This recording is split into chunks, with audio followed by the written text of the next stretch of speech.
Hi everyone, welcome back to Forward Therapy. My name is Kelly Troutman. I am a certified hand therapist, and in today's video, we are going to be diving into the world of learning styles and what that means.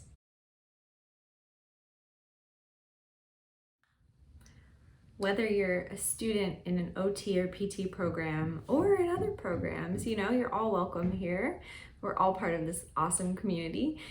Or if you're about to start your fieldwork experience and you want to make an impact at your internship, or if you're studying for the CHT exam or other certifications in your profession, in your field, or if you just really want to get better at your job and make more of a difference in that way. Studying is a part of life, no matter where you're at. And if you want to be the best that you can at what you do, you have to put in a little bit of work, right? There are 4 basic types of learning styles, and everybody learns and retains information differently. So it can really help you to know what type of learner you are, so that you can study and learn in the most effective and efficient way for you. So in today's video, we are going to go through the 4 basic types of learning styles and help you kind of tease out which direction you might lean and what type of learning style might be the best to suit you. In coming videos, we will go through how to study, different tips for studying, different strategies, methods, techniques for each type of learner. So today's video, again, we are going to go into the different types of learning styles, give a little bit of a summary of each, and kind of help to distinguish maybe which style you might lean towards the most. And then coming down the road, learning about what types of study techniques might work best for you based on that. So first things first, what are the 4 types of learning styles? We are going off of the VARK model, the VARK model, which is a study described by Fleming and Mills in 1992, describing 4 basic types of learners: visual, auditory, reading and writing, and kinesthetic, so VARK. And this model is not an all or none type of scenario. So there are a lot of people that actually can kind of benefit from multiple styles of learning. Like there's kind of a 5th type, or multimodal, which means that you might benefit from multiple types, or you might fit into multiple learning styles. And it really depends on the context with which one you might benefit the most from. So when thinking about the 4 types of learners, sometimes it's easier to think of kind of a metaphor or a story to help describe and put these into categories. So imagine that there are 4 people, 4 friends, playing a board game together that they've never played before. None of them have ever played. It's a new game.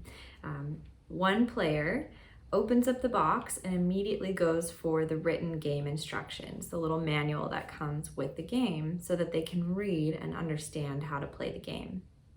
The second player sits and listens intently as the first player reads aloud the rule instructions and asks questions as needed. The third player learns by playing the game. So they all go through a round of the game as a practice, and the third player learns as they go.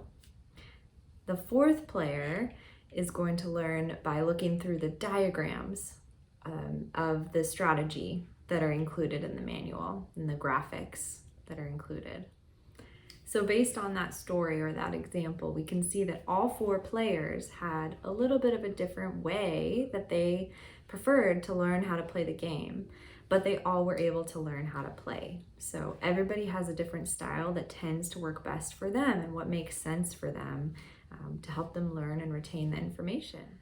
So in order to help everybody kind of understand what type of learner they might be, and you might already have an idea of this based on just kind of this metaphor, kind of even just the names of the categories, but I want to go through a few very, very brief type of defining questions so you can kind of start to tease out, okay, do I think I'm more visual, auditory, reading and writing or more kinesthetic type of learner. And I will have in the description box below, or the, kind of that description area, there will be a link to the VARK website where you can actually take like a little quiz and actually find a lot more information about each type of learner as well. So feel free to check that out, take the quiz, and kind of do some investigation on your own if you're not sure exactly where you might fall. Okay, so let's get into some of these questions. Do you tend to doodle during lectures or classes to be able to focus? When you're studying, do you tend to organize your notes through diagrams using arrows, bubbles, different objects to kind of help categorize or organize the information? Do you need to see the information to remember it and need to visualize the information in your mind to be able to pull it out? Then you might be a visual learner. When you are reading material that you need to study, do you learn best by reading it aloud to yourself? Would you rather listen to a lecture than take notes?